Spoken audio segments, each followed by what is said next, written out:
വിശുദ്ധ യോഹന്നാൻ അറിയിച്ച നമ്മുടെ കർത്താവ് ശംസിഹയുടെ പരിശുദ്ധ സുവിശേഷം 5-ാം അധ്യായം 24 മുതൽ 29 വരെയുള്ള തിരുവചന ഭാഗങ്ങൾ.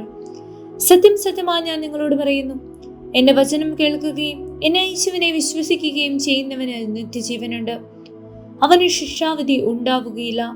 പ്രത്യുത അവൻ മരണത്തിൽ നിന്ന് ജീവനിലേക്ക് കടന്നിരിക്കുന്നു.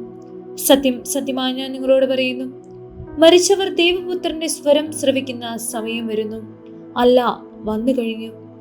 ആ സ്വരം ശ്രവിക്കുന്നവർ ജീവിക്കും. എന്തെന്നാൽ പിതാവിന് തന്നിൽ തന്നെ ജീവൻ ഉള്ളതുപോലെ പുത്രനും തന്നിൽ തന്നെ ജീവനുണ്ടാകാൻ അവിടുന്ന് വരം നൽകിയിരിക്കുന്നു.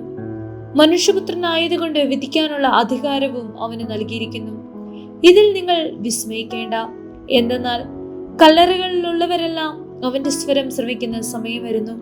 അപ്പോൾ നന്മ ചെയ്തവൻ ജീവന്റെ ഉയർപ്പിനായും തിന്മ ചെയ്തവൻ ശിക്ഷാവിധിയുടെ ഉയർപ്പിനായും പുറത്തു വരും.